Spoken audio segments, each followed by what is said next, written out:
Soleil, c'est un laboratoire de production et d'utilisation de la lumière synchrotron pour faire de la recherche dans différents domaines qui vont de la biologie à l'archéologie en passant par la science des matériaux.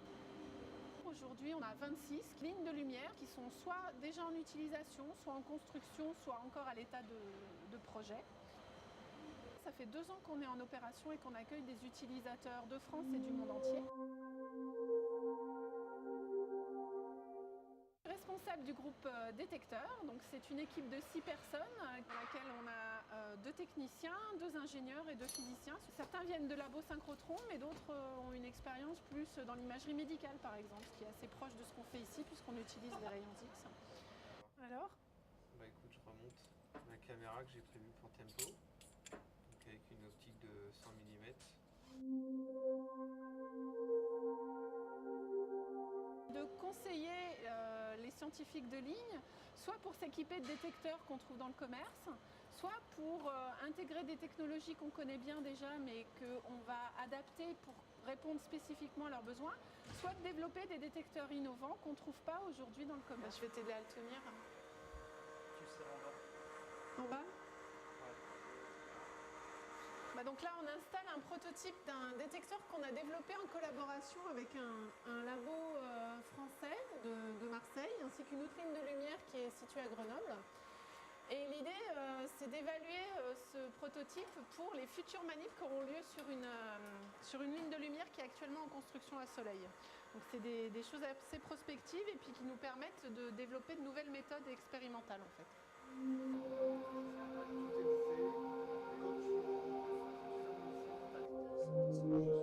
L'équipe fait de l'accueil utilisateur un peu à tour de rôle en fonction de son profil et de la manip que l'utilisateur a réalisée.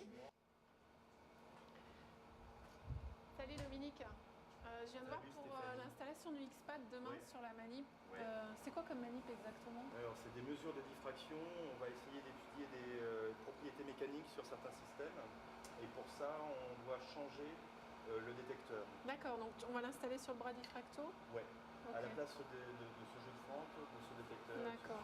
On fait aussi du travail de maintenance parce que le synchrotron c'est donc une machine qui tourne 7 jours sur 7, 24 heures sur 24 avec des utilisateurs qui viennent de manière ponctuelle pour 2, 3 jours, une semaine et ils viennent pour faire leur manip, il faut que la manip elle tourne donc on est amené parfois à faire des réparations en urgence ou d'improviser un dispositif expérimental pour répondre à leurs exigences. Je suis un pur produit de la fac d'Orsay où j'ai fait toutes mes études en fait et c'est en maîtrise que c'est dessiné un peu plus finement la direction que j'allais prendre parce que j'ai fait un stage en physique nucléaire auprès d'un accélérateur et c'est là que j'ai vu que c'était vraiment le côté expérimental plutôt que théorique qui m'intéressait. Pendant thèse et stage postdoctoral, j'ai fait beaucoup d'instrumentation, beaucoup de choses auprès des détecteurs.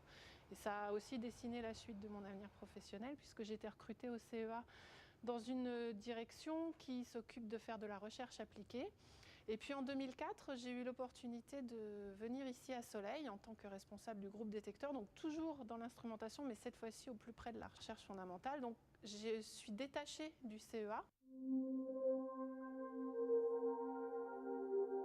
Il y a plusieurs possibilités, soit de rester ici à Soleil et continuer à travailler avec tous les scientifiques d'horizons très différents, donc c'est une expérience très enrichissante, d'autant plus qu'il y a de nouvelles lignes qui se construisent, puis il y a aussi des perspectives de collaboration avec d'autres synchrotrons européens.